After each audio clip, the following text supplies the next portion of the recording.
Bueno, estimadísimos, estimadísimas, sigo poniéndome al día.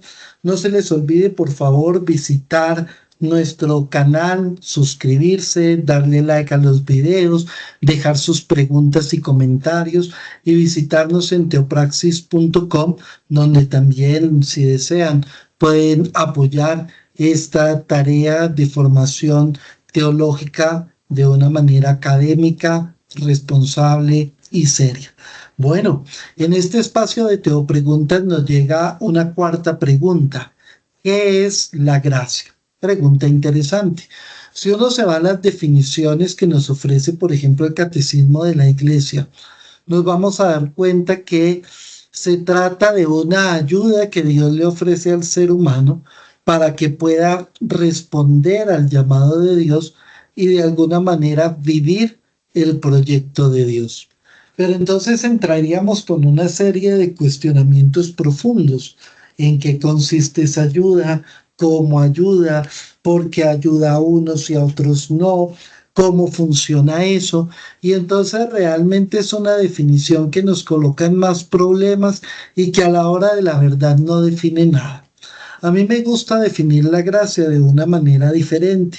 La gracia no es otra cosa que la presencia misma de Dios en el ser humano. Y como yo habíamos dicho, cuando Dios nos crea, se puso en nosotros y nosotros somos una estructura divina, una participación de su ser en situación de finitud. Por ende, en nosotros hay un ADN, llamémoslo así, divino. Y ese ADN nunca se va y ese ADN nunca se pierde porque forma parte de nuestras facultades, de nuestros dones, de nuestros talentos y del llamado que tenemos en nuestro interior a desarrollar la vida, a planificar la existencia, a ser mejores, a dejar una huella profunda por medio del amor y de la bondad, a trascender.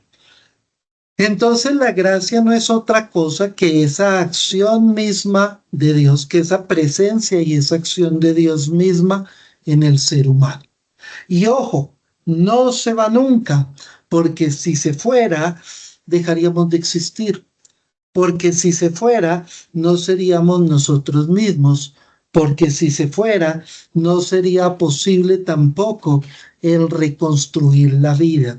Esa comprensión que se dio en la religión, en donde si tú pecabas, perdías la gracia, y en donde si tú cometías el pecado mortal, entonces Dios te abandonaba por completo, y entonces por eso ya estabas absolutamente condenado, ¿no? Y que la única manera de recargarse de gracia era por medio de los sacramentos y esa comprensión de Santo Tomás del Exoperioperato.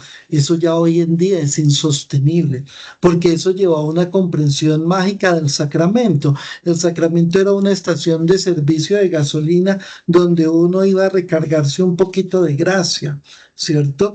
Y realmente no es así. La plenitud de la gracia siempre está en nosotros porque es la presencia y la acción misma de Dios en nuestra vida, que podemos reconocer, que podemos acoger, que podemos abrazar y que podemos desarrollar conscientemente o que podemos negar viviendo desde nuestro egoísmo, viviendo desde nuestra aparente autosuficiencia, viviendo desde nuestros instintos y reacciones primarias, viviendo desde los mecanismos inconscientes.